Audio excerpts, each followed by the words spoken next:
Que le nom, le beau nom et le puissant nom de notre Seigneur soit glorifié, qu'il soit béni. C'est toujours une grande joie de pouvoir parler au nom. Voilà, il y a mon assistant qui est là, on va prêcher encore aujourd'hui ensemble. Ou bien, à Zondo. C'est toujours une grande joie pour moi d'être là. Et ce matin, je parlerai de quelque chose que les enfants connaissent, mais qu'ils font en général mal. Qui a jamais joué à cache-cache? Levez la main que je vois. Qui a joué jamais à cache-cache? Bien, bravo. Baissez la main. Dans cette salle-là, Aurélie, où est-ce que tu pourrais te cacher si on doit jouer à cache-cache? Quelle est la meilleure cachette dans cette salle? C'est la pire des cachettes. Parce que la première chose qu'on ferait, c'est d'aller là-bas. Parce que tout le monde sait que si ce n'est pas ici, c'est là. Mettre même des chaises, les empiler pour faire une belle cachette, prendre ce couvercle du piano pour se cacher dessus, en dessous, pardon, est même encore plus ingénieux que de dire qu'on ira dans la salle là-bas. Et les enfants ont souvent des cachettes basiques, des cachettes que moi je trouve inutiles, des cachettes parfois même, excusez-moi le mot bête, mais pour eux c'est qu'ils sont cachés. On s'est caché, on dit, « Amomia, tu m'as vu ?» Oh, j'aime les cache-cache. Et les cache-cache, en général, ils sont perdus d'avance lorsque l'enfant joue avec son papa ou avec sa maman. Parce que nous sommes passés par là, on sait comment les enfants réfléchissent. Je parlerai ce matin de cache-cache, mais pas comme vous le pensez, je parlerai de cache-cache en me basant sur la parole de Dieu. Parce qu'il y a un homme qui a voulu jouer à cache-cache avec le Seigneur. Et il a choisi la plus bête des solutions. Je nous lis la parole de Dieu, levez-vous s'il vous plaît, on va écouter ensemble ce que Dieu nous dit. Dans le livre du prophète Jonas, je vous lis les 4 premiers versets. Jonas chapitre 1, versets 1 à 4. Jonas 1, 1 à 4, il est écrit. Écoutez. La parole de l'Éternel fut adressée à Jonas, fils d'Amittai. Lève-toi, va à Ninive. La grande ville, écrit contre elle, car sa méchanceté est montée jusqu'à moi. Jonas se leva pour s'enfuir à Tarsis, loin de la présence de l'Éternel. Et il descendit à Jaffa. Et il trouva un bateau qui allait à Tarsis. Il paya le prix du transport et s'embarqua pour aller avec les passagers à Tarsis, loin de la présence de l'Éternel. L'Éternel fit souffler sur la mer un vent impétueux. Et il se leva sur la mer une si grande tempête que le bateau menaçait de faire naufrage. Je prie. Merci Seigneur pour ta parole qui nous parle de ce jeu de cache-cache auquel Jonas a voulu se livrer avec toi. Je prie pour moi, mais aussi pour tes enfants qui m'entendent ce matin, afin que tu nous permettes de cerner le message que tu veux nous adresser. Oh Dieu, parle donc, car nous t'écoutons. Au nom de Jésus, amen. Asseyez-vous s'il vous plaît. Cache-cache avec Dieu. Comment est-ce qu'on peut être aussi simple d'esprit? Jonas est ridicule. Il y a le diacre Fouabi de Côte d'Ivoire qui a fait un chant en disant « Dieu te voit, Dieu te voit. Celui qui a créé les yeux ne voit-il pas? Celui qui a créé les oreilles n'entend-il pas? Celui qui t'a créé, Jonas, celui qui a créé la mer, celui qui a fait que les Américains, les Français, les Russes ont des satellites qui peuvent voir dans la cour de ta maison, celui qui a créé Google Earth. Et de haut là-bas, on te montre les contours de ta maison de location ou bien de ta maison. C'est lui qui ne voit pas là où tu vas. Jonas a reçu un commandement clair que Dieu lui a donné. Il n'y avait pas quelque chose qui n'était pas compréhensible dans ce commandement que Dieu lui a donné. Mais qu'est-ce que Jonas fait comme un enfant? Il veut jouer à cache-cache avec le Seigneur. Jonas veut fuir loin de Dieu. Et le verset 4 nous le dit 2 fois.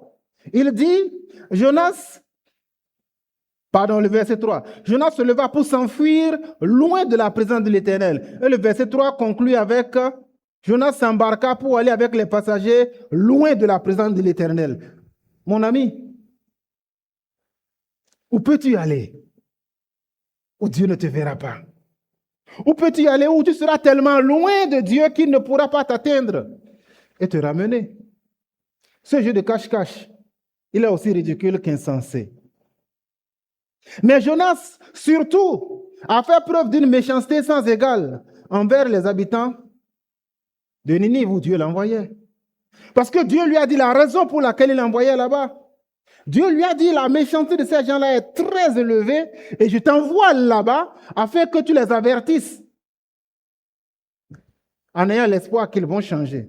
Et qu'est-ce que Jonas fait? Il dit non, il ne mérite pas ça. Je m'en vais pour fuir loin de toi, mais je m'en vais aussi parce que ces gens-là ne méritent pas d'être sauvés. N'imite pas Jonas. Non, non, frère, sœur, ne sois pas un Jonas. On va le voir plus en détail tout à l'heure. Mais ce que j'aimerais te dire, c'est qu'il ne faut pas faire ça. N'imite pas Jonas.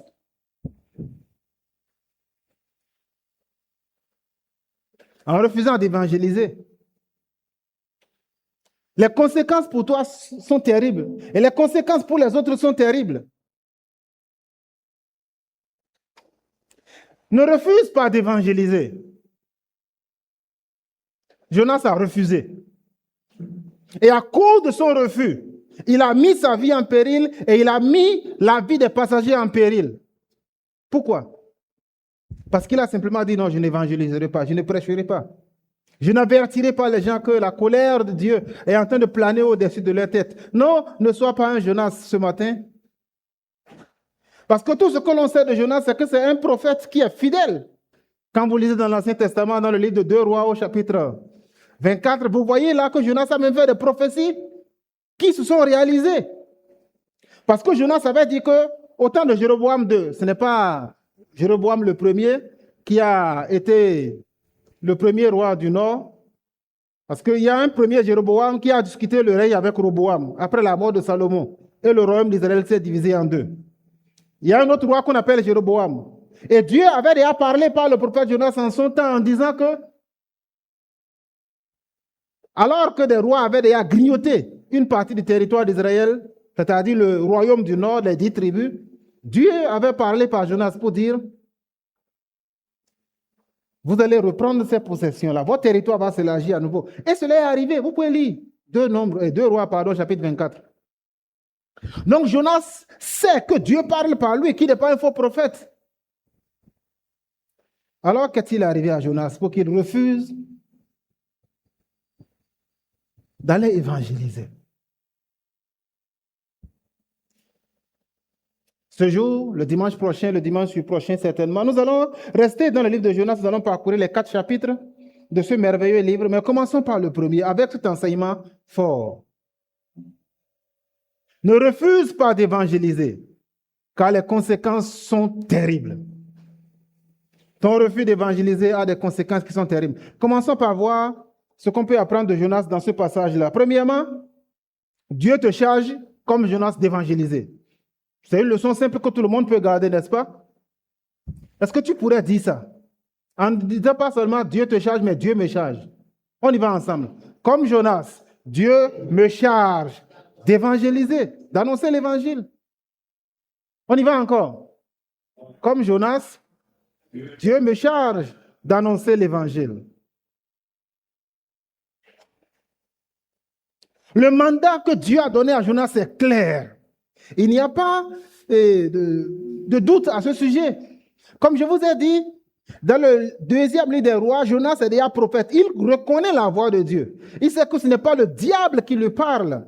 Le mandat que tu as reçu, c'est le même mandat que Dieu a reçu. Nous lisons ici au niveau du premier verset, la parole de l'Éternel fut adressée à Jonas.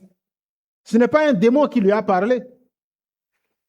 Le mandat est clair, il vient de Dieu lui-même. Tout comme le mandat que tu as reçu vient de Dieu lui-même. Ce n'est pas une invention, ce n'est pas un ordre du pasteur. C'est l'ordre du pasteur des pasteurs. Dieu a parlé à Jonas et lui dit, vas-y. Dans l'évangile selon Jean au chapitre 20, le verset 21, Jésus dit à ses disciples, comme le Père m'a envoyé, moi aussi je vous envoie. Là aussi le message est clair, le mandat est clair.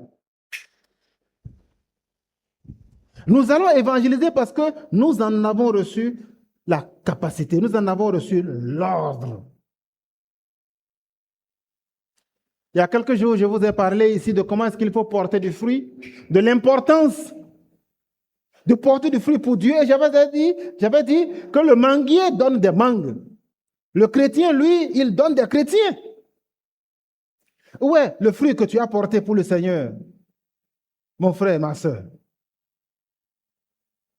Tu ne peux pas rester stérile, non. Pourquoi? Parce que Dieu te charge comme Jonas. Dieu me charge comme Jonas d'annoncer l'évangile. Et ce mandat-là, il est vraiment limpide. On sait de qui ça vient. Ce n'est pas la volonté d'un homme. L'apôtre Paul dira, lorsqu'il écrit aux Corinthiens, je crois que c'est dans sa deuxième épître, il dit, nous sommes les ambassadeurs de Jésus, comme si par nous, Dieu disait aux hommes, je vous en supplie, réconciliez-vous avec le Seigneur, réconciliez-vous avec le Christ. Nous avons un mandat clair, celui d'annoncer l'évangile. Mais la deuxième chose, c'est que comme au temps de Jonas, le mandat est non seulement clair parce qu'on sait de qui ça vient, mais le mandat est aussi spécifique. On n'a pas dit à Jonas, va à Ninive et va te balader. Non. On n'a pas dit, va à Ninive et va faire là-bas une fête. Non plus. On dit à Jonas, va à Ninive dans un but précis. Et le verset 2 nous le dit clairement. Lève-toi, va à Ninive, crie contre elle. Va prêcher. Que faut-il que tu entendes de la part du Seigneur? Quel message te faut-il? Tu sais que c'est Dieu qui te dit de le faire. Ce n'est pas parce qu'un frère te dit, ce n'est pas ta conscience, ce n'est pas parce que tu es dérangé, non. La nécessité d'évangéliser vient de Dieu. C'est lui qui donne le mandat. Deuxièmement, Dieu te dit exactement ce qu'il faut faire. Va prêcher. Nous avons le droit d'avoir des amis. Merci. Ça ressemble à une plateforme offshore. Hein? C'est le champ pétrolier de Séméza. L'ordre est spécifique. Va prêcher, Jonas. Ne va pas juste te balader, ne va pas faire une fête. Nous avons le droit d'avoir des relations avec des chrétiens comme avec des non-chrétiens. Nous avons le droit de célébrer des fêtes, d'aller avec nos copains partout. Mais n'oublions pas le mandat que Dieu a donné. Le fou de Gadara, j'en ai parlé il y a peut-être déjà 2 mois. Lorsque cet homme-là est guéri et que Dieu, par le Seigneur Jésus-Christ, lui donne une restauration totale, il est tellement touché qu'il dit, je veux te suivre, Jésus. Jésus lui dit, non, va vers les tiens et raconte-leur ce que j'ai fait pour toi. Ce mandat-là, il est aussi pour toi. Donc, il est clair, mais il est aussi spécifique. Tout le monde connaît le passage de Matthieu 28, les versets 18 à 20. Allez dans le monde entier. Faites de toutes les nations les disciples et baptisez-les au nom du Père, du Fils et du Saint-Esprit. Le mandat, il est clair, il vient de Dieu. Le mandat, il est spécifique, il nous dit que nous devons annoncer l'évangile. Et le mandat, il est vraiment urgent. Parce que nous voyons ici au niveau du verset 2, la raison pour laquelle Dieu envoie les gens vers d'autres personnes. C'est parce qu'il veut les délivrer, c'est parce qu'il veut les sauver. Il dit au niveau de ce verset 2, la méchanceté des habitants de Ninive, elle est montée jusqu'à moi. Nous parlons de vie ou de mort. Nous parlons de questions qui touchent l'éternité de ces gens-là. Il n'est pas question seulement de, il est en forme, il est beau, il est gentil, non. C'est une question de vie ou de mort. Parce que lorsque Dieu a dit, plutôt, au début du commencement de la parole de Dieu à Abraham, le cri de ces gens-là est monté jusqu'à moi. Quand il est descendu, qu'est-ce qu'il a fait à Sodome et Gomorrhe? Il a envoyé le feu, il les a consumés. Lorsque Dans le livre d'Exode, Dieu dit, j'ai entendu le cri de mes enfants, je suis descendu. Quand il est descendu pour aller voir Pharaon et les Égyptiens, qu'est-ce qu'il a fait d'eux? Il les a massacrés. Donc lorsque Dieu dit, le cri est monté, j'ai entendu, c'est parce qu'il est sur le point de frapper. Ninive était une ville qui était belle, grande, opulente.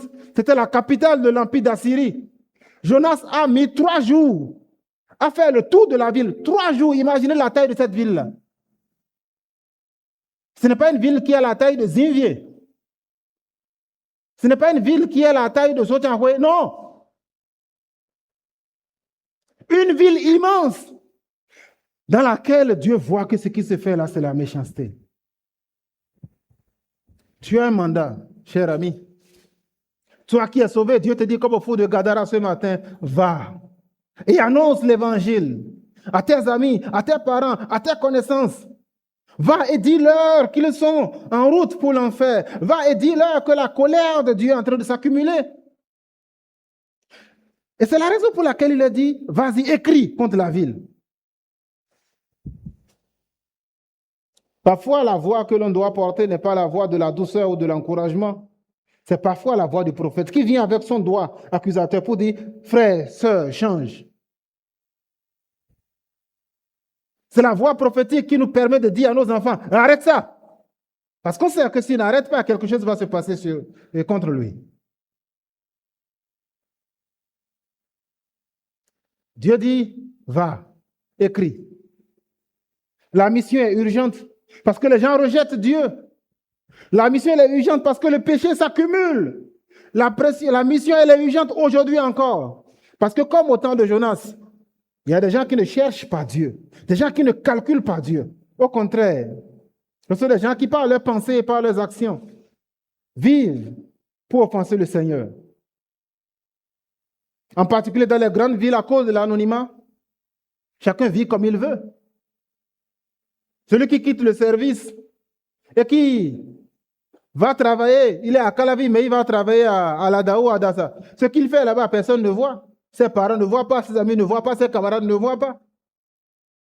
Les grandes villes sont toujours des endroits qui sont propices pour la prolifération du péché, pour l'accumulation, parce que l'anonymat fait que les gens se disent, qui me verra? Jusqu'à ce qu'un jour, tu sois en train de marcher comme moi et ma femme, et quelqu'un te dit, bonjour pasteur. Tu dis, aïe,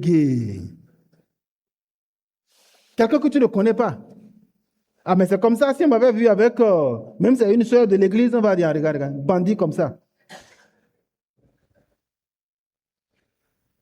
Les grandes villes sont propices à la prolifération du vice et du péché. Sodome et Gomorrhe, vous lisez dans le livre de Genèse, c'était une zone qui était prospère, riche. Et c'est comme ça que le péché aussi a prospéré. Tu as un mandat. Et Dieu te dit ce matin, ce que tu sais déjà.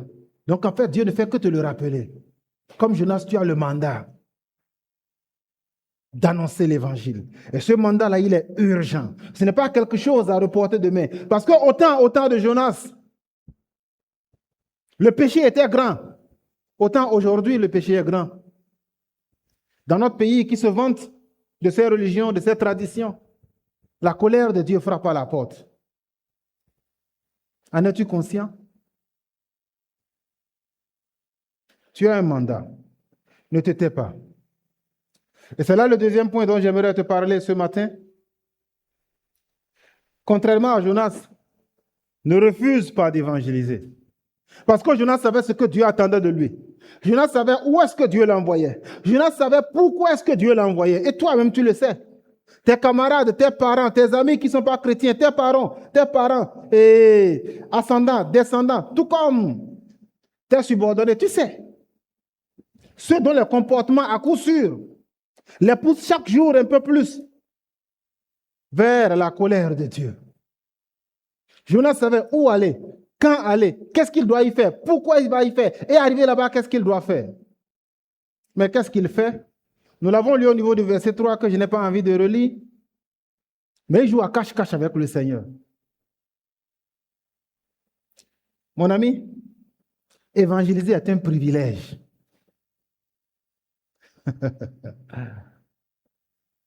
Être le porte-parole de quelqu'un, c'est un privilège. Parce que quand tu es le porte-parole, ça veut dire que tu es vraiment dans l'intimité de la personne. Tu ne peux pas parler à la place de la personne quand tu n'es pas proche d'elle. Sinon, tu vas dire des choses et celui dont tu as parlé viendra corriger tout. Le capitaine Yerima, bon, il est maintenant capitaine-major, si mes souvenirs sont bons, qui est le porte-parole de la police. Il va dans le bureau du directeur de la police quand il veut, comme il veut. Pour chercher les informations. Le DG l'appelle quand il veut, comme il veut, pour avoir les informations. Johnson, le porte-parole de l'armée, même chose. Le secrétaire général du gouvernement, même chose. Le porte-parole qui est là, il vient, il parle au nom du gouvernement. C'est une responsabilité, mais c'est d'abord une faveur. Ça veut dire que tu es dans l'intimité des chefs. Quand le ministre Ongbeji parle, il ne parle pas seulement des dossiers du ministère de la Défense ou des dossiers seulement du ministère de l'Économie. Il a les informations de tout le gouvernement. Il a la liberté de poser des questions au président pour ne pas faire des erreurs, d'appeler chacun des ministres pour dire, il y a tel dossier, je vais rencontrer la presse. Frère, c'est un privilège que Dieu t'ait désigné comme étant son ambassadeur. C'est un privilège que Dieu fasse de toi son porte-parole. Ça veut dire que tu es proche de lui. Il veut que tu parles en son nom. Et qu'est-ce que Jonas fait? Comme nous le faisons nous aussi, idiots que nous sommes, bêtes que nous sommes, il veut jouer à cache-cache avec le Seigneur. Lorsque tu refuses d'évangéliser mon frère, il y a une information que tu révèles sur toi-même. Et l'information elle est donnée 2 fois. Lorsque tu refuses de parler de Christ autour de toi, ça révèle en réalité ton éloignement de Dieu. Parce que tu ne sais pas comment le faire. Si tu es proche de Dieu, tu sais ce qu'il faut dire sur Dieu. Si on me demande des questions sur ma femme, comment? Je vais tout dire. Ce qu'elle aime, le parfum qu'elle porte, combien elle ton coûté, la chaussure, tout. Je peux dire parce que je suis proche d'elle. Mais tu ne peux pas être le porte-parole de quelqu'un dont tu es éloigné. Et c'est ça que Jonas a révélé. On dit que Jonas, qu'est-ce qu'il fait? Il prend le bateau. Dans quel but? Pour fuir loin de Dieu. Lorsque tu refuses d'évangéliser, lorsque tu n'évangélises pas, ça montre et ça révèle ta proximité de Dieu. Une église qui n'évangélise pas montre quel est son état de sa proximité avec Dieu. Ce n'est pas quelque chose à chercher au loin. Dans le livre des Actes des Apôtres, chapitre 1, le verset 8, qu'est-ce que le Seigneur dit? Jérusalem, Judée, Samarie, jusqu'aux extrémités de la terre, qu'est-ce qu'il leur demande de faire? Vous serez mes témoins. Vous prendrez ce qui est à moi, ce que vous m'avez vu faire, ce que vous m'avez vu enseigner. C'est ça que vous direz à d'autres. Mais si tu n'es pas proche de Dieu, tu ne peux pas être un témoin de Jésus. Alors que tu es ici, est-ce que tu peux parler de l'incendie qui a eu lieu à Avapa, à Porte-Nouveau? Tu ne peux pas, parce que tu n'étais pas là-bas. Donc, lorsque tu n'évangélises pas, pose-toi la question sur cet indicateur de ta communion avec Dieu. Parce que ce que tu as et que tu sais qui est bon, ce que tu as et que tu sais qui t'a fait du bien, tu ne peux pas ne pas en parler. Dans l'Acte des Apôtres, on a attrapé les apôtres. On les a bien, comme on dit là, on les a bien servis. Ils ont bien goûté café. Et qu'est-ce qu'ils disent? Jugez-en par vous-même. Mais nous ne pouvons pas ne pas parler de ce que nous avons vu et entendu. Lorsque l'apôtre Jean écrit sa première lettre, il dit, ce que nous avons vu de nos propres yeux, ce que nous avons entendu, c'est ça que nous vous écrivons. Qu'est-ce que tu vis avec Dieu? Pose-toi la question sincèrement, mon ami. Qu'est-ce qui t'empêche de parler de ce Jésus-là dont tu dis que tu es fier? Qu'est-ce qui t'empêche de révéler qu'il est mort pour toi à Golgotha et qu'il est, Acte 4, verset 12, le chemin, l'unique, non par lequel on peut être sauvé? Jonas s'enfuit. Oui, je comprends que la mission, parfois, elle est risquée pour nous. Je vous montre une carte pour que vous voyez un peu ce qui s'est passé. Jonas est de cette ville-là, Gal-Hefer. Il prend le bateau pour aller à Jopé. Mais où est-ce que Dieu l'envoie? À Ninive. Il va exactement dans la direction opposée. C'est qui cette personne-là que Dieu te met à cœur? Va prêcher l'évangile à telle personne. Parle de Jésus à telle autre personne. Mais tu dis, mais toi, Seigneur, tu me connais mal. Tu connais la méchanceté de ces gens-là? Parce que les Assyriens, c'était des sanguinaires. Leur seul nom évoquait la terreur. Lisez le livre de Naoum, parce que Naoum a parlé de la ville de Ninive et de ces Assyriens-là. On dit que leur méchanceté les précède. Leur violence est connue. Et c'est à ces gens-là que Dieu dit à Jonas, va là-bas et dis-leur, ne changez pas, vous allez voir ce qui va vous arriver. Oui, sur le plan humain, Jonas a peur. Il a peur que sa vie soit en danger. Il a peur qu'on lui coupe la tête. Et parfois aussi, tu as peur que tes intérêts soient en jeu. Tu ne parles pas de Jésus à ton ami parce que tu te dis que je n'ai pas envie de le perdre. Tu ne parles pas à ton patron de Jésus parce que tu te dis on pourrait me licencier. Et chacun d'entre nous peut avoir mille et une raison pour laquelle il hésite. Mais je veux te dire ce matin, lorsque tu fuis et que tu refuses d'évangéliser, ce que cela révèle sur toi, c'est ton éloignement de Dieu. Ne le fais pas. Comme Jonas, non. Ne refuse pas. Et contrairement à Jonas, ne refuse pas d'évangéliser. Ne fuis pas. Loin de la présence de Dieu. Et surtout, ne sois pas méchant envers ces gens-là. Cet ami que tu dis que tu ne veux pas perdre, l'aimes-tu vraiment? Ne voudrais-tu pas que dans l'éternité, quand tu seras dans la Nouvelle Jérusalem, que cet ami-là soit avec toi, que tu le revois? Il te dit que tu l'aimes vraiment à ce point-là. Il te dit que c'est vraiment quelqu'un qui t'est cher. Comment peux-tu t'imaginer que tu pourrais passer l'éternité sans lui? Ah, on est trop proche. Ah, je ne peux pas le mettre mal à l'aise. Mais imagines-tu ce qui va se passer? Lorsque tu seras témoin des tourments éternels dans lesquels cette personne-là sera, que cette personne-là s'appelle ton papa, ta maman, ta femme, ton enfant. Et je veux m'adresser à vous les parents ici. Ce n'est pas à moi, le pasteur, de pousser vos enfants à la conversion. C'est à vous de prêcher l'évangile à vos enfants. C'est à vous de leur dire, crois au Seigneur Jésus, lorsqu'ils sont en capacité de comprendre. Ne vous dites pas, il sait déjà, non. Parce que même toi et même moi, la Bible nous dit que chaque jour, notre cœur est poussé vers le péché. Et que si quelqu'un dit qu'il n'a pas de péché, il se ment à lui-même. Et la vérité n'habite pas en lui. Personne n'est trop jeune pour ne pas pécher, ni trop âgé pour ne pas pécher. Alors parle de Jésus à ton enfant. Parle de Jésus à ton patron. C'est-à-dire que tu l'aimes vraiment. Je me souviens comment est-ce que j'ai pris mon courage. Même pas à 2 mains, à 4 mains. Parce que j'avais associé mes mains et mes pieds ensemble pour avoir l'audace de dire que je vais évangéliser le chef d'état-major général. Ça m'a coûté pas le licenciement, mais ça m'a coûté une citation. J'étais petit sergent, hein, et il était déjà colonel plein. On m'a appelé dans le bureau. Et on a lu la lettre que j'ai envoyée au chef d'état-major, devant le chef de cabinet. Je vous assure, j'avais envie de pisser dans mon froc. Mais j'avais fait. Est-ce qu'il est devenu chrétien par la suite? Je ne sais pas. Mais tout le temps que j'étais là, il n'est pas devenu chrétien évangélique. Mais je l'ai fait. Donc oui, parfois parler au nom du Seigneur Jésus qui te donne la mission de parler à ceux que tu aimes. Fais-le. Et mieux encore, parle-en à ceux-là qui n'aiment pas le Seigneur. Vers qui Dieu te pousse-t-il à aller? Ne sois pas comme Jonas. Ne refuse pas d'évangéliser. Je finis par ce 3e point que nous apprenons de la vie de Jonas. J'aimerais que tu saches ce matin, sans aucune ambiguïté, que ton refus d'évangéliser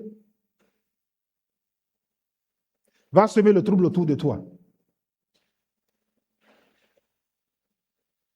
Ton refus d'évangéliser va semer le trouble et le péril autour de toi. Regardez le mal que Jonas a fait à ces passagers-là. Eux, ils sont des passagers ordinaires. Ils n'ont jamais entendu parler de Jésus. Ils ne connaissent même pas. Mais Jonas, parce qu'il veut jouer à cache-cache avec le Seigneur, à cause de lui, nous l'avons lu au niveau du verset 4, on va lire encore d'autres versets davantage, jusqu'au niveau du verset 16. Mais à cause de lui, le bateau a failli faire naufrage. La tempête en mer était un danger de mort immédiate pour Jonas lui-même. Je ne suis pas de ceux-là qui disent que quand Dieu m'a appelé, quand je ne voulais pas là, Dieu a gâté mes activités, Dieu a fallu... Non, non, non. Tu n'es pas le seul. Jésus a dit, si vous vous taisez, les pierres vont crier. Mais là, c'est une mission qui est spécifique. Et lorsque Jonas a refusé, Dieu a mis la vie de Jonas en péril. Parce que si le bateau se cassait, Jonas mourait. Et ce danger-là allait même venir sur Jonas par surprise. Parce que qu'est-ce que la Bible nous dit? Jonas était dans le bateau.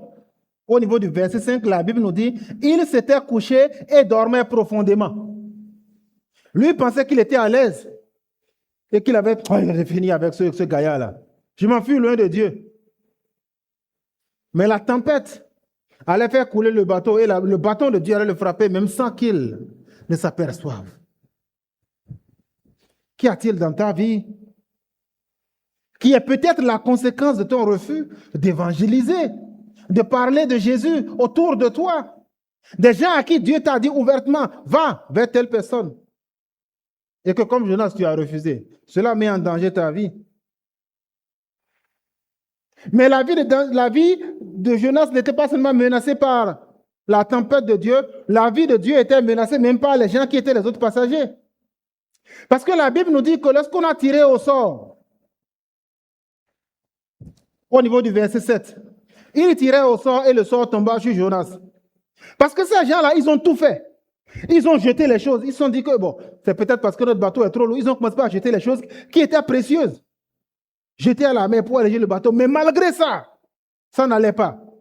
Et quand on a tiré au sol, on a dit, bon, viens prier avec nous. Peut-être qu'on va savoir pourquoi est-ce que notre bateau est en danger. Et Dieu révèle que c'est Jonas qui est la cause. Entre nous, si tu étais les passagers là, qu'est-ce que tu ferais? Hein? Donc, le refus de Jonas a exposé Jonas à la mort à cause du naufrage qui guettait le bateau. Mais le refus de Jonas, après que c'est lui qui a été tiré au sort, l'a exposé à la mort parce que les gens auraient pu le jeter au sort, le tuer, le jeter par-dessus bord. Ton refus d'évangéliser n'est pas sans conséquence sur ta vie. Frère chrétien, sœur chrétienne. Mieux, Jonas lui-même se rend compte de cela et il finit par le dire. Au niveau du verset 11, quand les gens lui demandent « Que ferons-nous pour que la mer se calme ?» Il leur dit « Prenez-moi et jetez-moi dans la mer. » Que lui a servi sa désobéissance? Dieu qui te dit « Va là-bas, il saura te protéger. » Oui, j'ai écrit au chef d'état-major général. Je n'étais même pas encore engagé, j'étais dans la durée légale, PDL. Ma carrière aurait pu s'arrêter là, mais Dieu m'a protégé. Dieu saura te protéger si tu parles en son nom. Lorsque l'apôtre Paul était dans la ville de Corinthe et que les Corinthiens se sont soulevés contre lui, il a voulu tracer. Parce qu'il voyait la menace et Dieu lui a dit, reste là. Personne ne te touchera parce que j'ai un grand peuple que je vais sauver. Parle de Jésus. Ne crains pas les représailles. Mon travail, mon emploi, mon amitié. Non! Dieu est capable de faire que quelqu'un comme Onésime, qui était esclave, qui a fui, revienne en meilleure qualité. Cet ami dont tu as peur de perdre l'amitié, ce parent dont tu as peur de perdre l'amitié. Parce que c'est lui qui paye tes études, parce que c'est lui qui se soutient. Ma femme, elle est là. Ce parent-là deviendra ton plus grand allié. Lorsque ma femme s'est convertie à la foi chrétienne au début des années 2000, ceux qui envoyaient l'argent, le mandat, les gens qui le soutenaient, tous ont coupé les ponts. Et elle a cédé. Ce qui est humain. Et nous avons continué de prier pour elle. Aujourd'hui, ces gens-là appellent pour dire prie pour moi. Non, Dieu est capable de te protéger.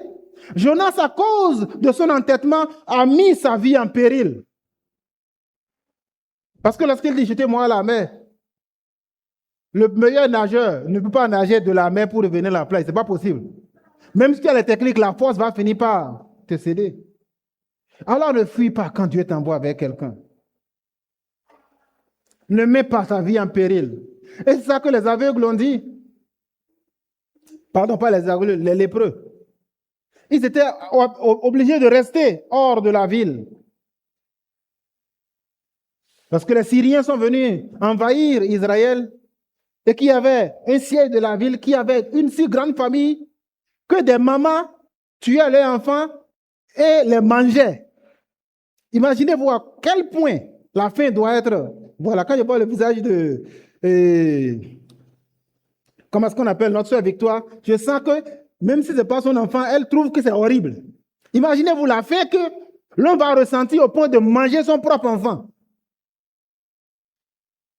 Et des lépreux sont là, ils se disent, bon, dans tous les cas, nous on est hors de la ville parce qu'on est lépreux, on nous chasse. Si on dit qu'on va rentrer dans la ville, les gens vont nous tuer parce qu'ils vont dire qu'on n'a pas le droit, on veut les contaminer. Si on dit qu'on va aller de l'autre côté, la mort est là-bas aussi, les Syriens sont là-bas, ils peuvent nous tuer. Ce qu'on va faire là, on va tenter le risque.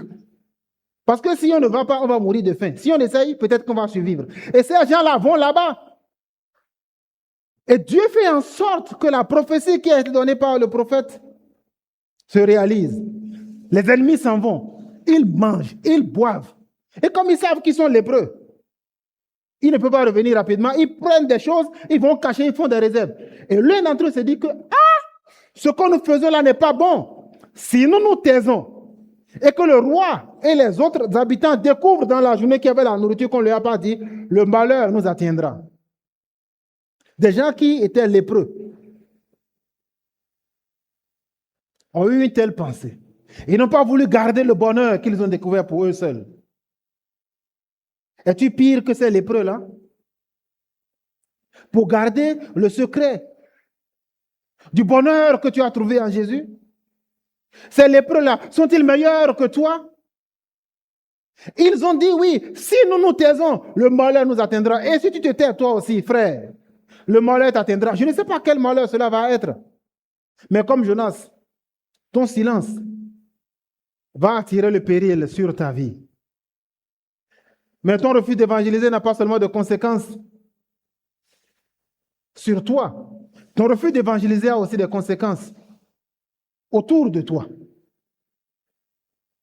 Tu mets en danger chaque personne qui te soutient dans ton refus d'évangéliser. Ces gens-là étaient innocents. Lorsque tu refuses de parler à quelqu'un,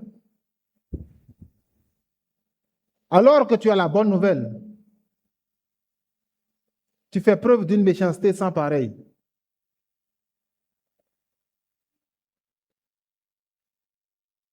Dans la parole de Dieu, imaginez-vous si les apôtres n'avaient pas parcouru au risque de leur vie, au péril de leur vie, toutes ces régions-là. L'apôtre Paul dit aux Corinthiens, j'ai fait un naufrage 2 fois. On m'a battu un nombre incalculable de fois. J'ai été exposé aux jeûnes. J'ai été en péril sur la terre, en péril dans les mers. Tout ça pour que toi et moi, nous entendions. Lorsque tu refuses d'évangéliser, lorsque cet homme-là, dans cette vision, a dit à Paul, viens et sauve-nous en Macédoine. S'il avait refusé, l'évangile ne serait jamais arrivé en Europe. Ou bien Dieu aurait peut-être envoyé quelqu'un d'autre. C'est pourquoi Paul pouvait dire, malheur à moi si je n'annonce pas l'évangile. Est-ce que tu as conscience de cela? Que tu exposes les gens autour de toi à un danger quand tu les caches pour une raison que toi seul connais, que Jésus est le seul chemin, que Jésus est la lumière du monde, qui n'est pas une alternative, non, qu'il est l'unique solution. J'aimerais vous lire ce qui s'est passé lorsque Jonas dit à ces hommes-là, jetez-moi à la mer, ils refusent. Verset 13. Ces hommes ramèrent pour gagner la terre ferme, mais ils ne purent y arriver parce que la mer était toujours plus déchaînée contre eux. Alors ils s'adressèrent à l'Éternel en disant, Éternel, ne nous fais pas mourir à cause de la vie de cet homme et ne nous charge pas de ce sang innocent. En effet, toi, Éternel, tu fais ce que tu veux. Verset 15. Ils prirent Jonas et le jetèrent dans la mer Et la mer s'apaisa. Ces hommes-là étaient dérangés. Et ils se disaient non, on ne peut pas le jeter à la mer. Et plus ils le faisaient, on a dit que plus la tempête se déchaînait contre eux. Ces gens à qui tu refuses de parler à Jésus, tu les envoies tout droit en enfer. Ce n'est pas de l'amour, c'est de la méchanceté. Et aussi longtemps que des gens comme ces passagers-là vont contribuer d'une quelconque façon à t'empêcher d'évangéliser d'autres, de la même manière, ces gens-là aussi s'exposeront au péril auquel Dieu les soumettra. Ne joue pas à cache-cache avec Dieu. J'aimerais conclure. Ne joue pas à cache-cache avec Dieu. Je me souviens de la vie de cet homme-là qu'on appelle Ananias. Dans Actes des Apôtres, au chapitre 9, Dieu l'envoie vers Paul qui venait de se convertir. Paul lui dit, va prier pour lui. Il lui dit, Seigneur, allez vers qui? J'ai appris que cet homme-là, il est venu à Damas pour arrêter les chrétiens, les tuer. Moi, je ne vais pas aller vers lui. Et l'apôtre était effectivement à ce moment-là un danger pour Ananias. Et Ananias a dit non, je n'irai pas. Et Dieu lui a dit non, vas-y. Mais dès que Dieu lui a dit vas-y, il a accepté, il est allé. Il n'était pas certain que Paul n'allait pas effectivement l'arrêter ou bien que Paul n'allait pas le tuer. Il savait que c'était risqué. Et Ananias est parti. Au risque de sa vie. Et quand il arrive, il dit Paul, mon frère. Quelques versets plus tôt, il voyait en Paul un terrible et farouche adversaire. Et il dit à présent, Paul, mon frère, Dieu m'envoie vers toi. Afin que tu sois rempli de l'Esprit de Dieu. Lisez ce passage-là, c'est dans Acte 9. C'est exceptionnel, cette belle histoire. Ressemble à Ananias. Par ton obéissance. Mais ne ressemble pas au premier Ananias. Prenons un autre exemple, celui de la vie de cet autre homme-là qu'on appelle Barnabas. Lorsque Barnabas intervient dans la parole de Dieu, nous le voyons dans la ville de Jérusalem, en train de prendre la défense du même Paul. Lorsque Paul arrive dans la ville de Jérusalem, il veut s'associer à l'église. Il veut rentrer et être parmi les frères et sœurs de Jérusalem. Les gens disent, ça c'est un espion, il est dangereux le gars, on connaît. Pendant que les gens de Jérusalem, les chrétiens le rejetaient, Barnabas s'est tenu, il a dit non. Je peux témoigner. Voilà. Il y a quelqu'un qui est là, qui attend que tu lui parles, que tu lui annonces l'évangile, afin qu'il soit sauvé. Ne te rétracte pas, non. Sois un Ananias. Sois un Barnabas pour quelqu'un. Parce que la mission que Dieu t'a donnée, elle est claire. C'est un ordre qui vient de Dieu lui-même. Ce n'est pas parce que tu es dans le groupe d'évangélisation, ce n'est pas parce que tu es dans l'église Parole de Vie, ce n'est pas parce que c'est normal, non, c'est parce que c'est Dieu qui l'a commandé. Ne rejette pas ce commandement-là de Dieu. Et ce commandement-là n'était pas seulement adressé aux apôtres et c'est fini, non. Le commandement, il est encore actuel. Je viens de finir la semaine de cours avec les étudiants de l'Institut pastoral et quelqu'un me demandait, mais est-ce qu'on peut encore être dans le monde qu'il y a des gens qui ont besoin d'entendre Jésus? Je lui ai dit oui, beaucoup même. La mission, elle est encore actuelle. Parce qu'il y a beaucoup de gens qui n'ont pas encore entendu l'évangile. Comme l'a dit la parole de Dieu dans Luc 24, la bonne nouvelle sera prêchée à toutes les nations. Alors viendra la fin. Et Matthieu 24, le verset 12 reprend la même vérité. Non seulement la mission elle est actuelle, mais la mission elle est encore urgente. Il y a des gens, tu ne sais pas si le collègue que Dieu t'a mis à cœur sera encore là demain. Tu ne sais même pas si toi tu seras là demain. Nous connaissons la fin de l'histoire du livre de Jonas.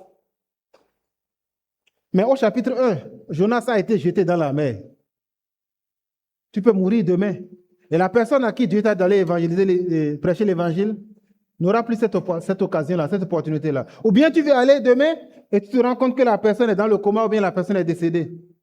La mission que Dieu te charge d'accomplir, elle est urgente parce que ce monde-là court à sa perte à cause du péché. Et troisièmement, s'il te plaît, fais-le. Parce que si tu ne le fais pas, tu te mets toi-même en danger comme Jonas l'a vécu et tu mets les gens qui sont autour de toi en danger. Attention, ne fais pas ça. Écoute ce que Dieu te dit et prêche l'évangile. Je veux que tu baisses la tête là où tu es et que tu parles à Dieu. Quel est le message qu'il t'adresse ce matin? Qu'est-ce que Dieu te demande de faire?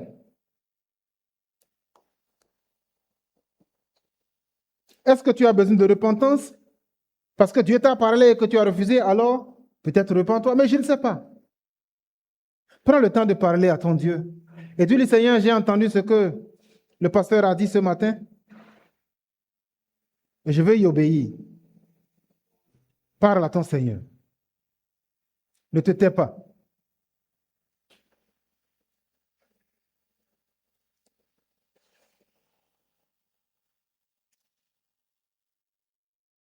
Je prie. Seigneur éternel, notre Dieu, tu nous as rappelé que tu as tant aimé ce monde malgré ses péchés, que tu as tant aimé le monde comme tu as aimé les habitants de Ninive, que tu as donné ton Fils afin qu'il vienne nous avertir et nous réconcilier. Si tu n'aimais pas les gens que tu as créés, si tu n'aimais pas les hommes qui sont pécheurs, tu ne serais pas venu.